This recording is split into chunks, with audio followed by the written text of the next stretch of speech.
Ang pinaka-mahirap maging OFW ay yung napalayo ka sa pamilya mo. Hindi ako nakauwi ng matagal kasi yung father ko may sakit. Hindi na siya nakakakita. Yung perang ibabakasyon ko, papadala ko na lang sa kanila para panggamot nila. Pag winter ay ang hirap.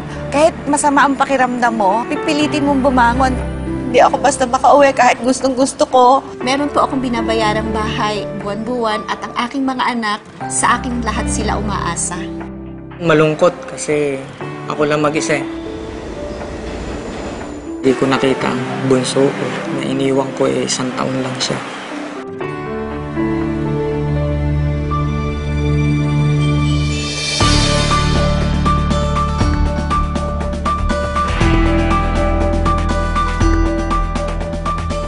Very shocked talaga ako. Nakita ko yung email na yun. This is amazing. I still couldn't believe it. Ay, hindi ako magkaintindihan kung ano gagawin ko. Makikita ko ng pamilya ko.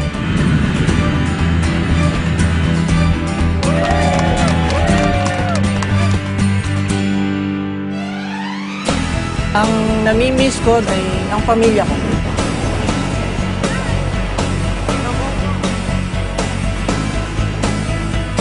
Yung pinaka-miss ko sa Pilipinas ay yung pag-celebrate natin ng Pasko. Sobrang saya ko. Hindi ko may paliwanag. Pilipinas na ako. Turista na ako, parang hindi ko na alam ang surroundings ko. 2 hours na lang makikita ko na yung parents ko. Yayakapin ko agad sila. Ito ang sorpresa ko sa misis ko. Mumurahin lang ang wedding ring namin noon. Wala kayong kamalay-malay mga anak ko. Nandito na ako. Lapit na.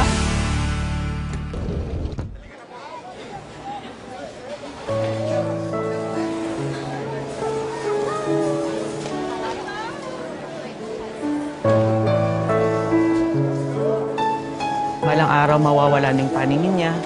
Gusto kong pagbalik ko ng Pilipinas, magkita pa ulit kami.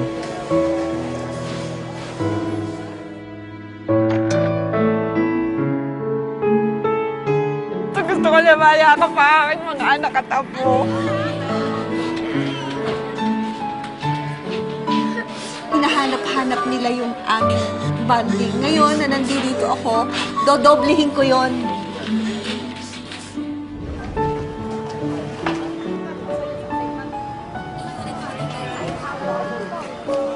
Nung umalis ako, yung bunso ko, 1 year old.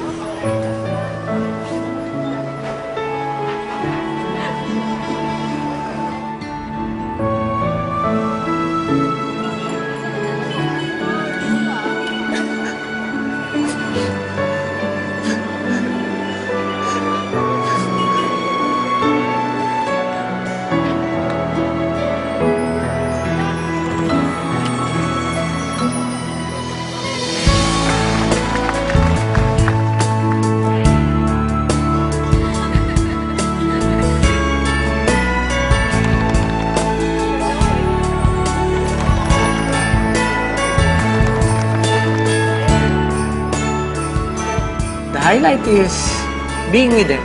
It's no longer a dream na. It made Christmas meaningful. At last nabuo kami. Masayang-masaya ako. This is a perfect gift for Christmas talaga. I'm Joey Doble. Ako si Leonie Villanueva. Ako si Jo Marie Balion. Ito yung happiest moment in my life.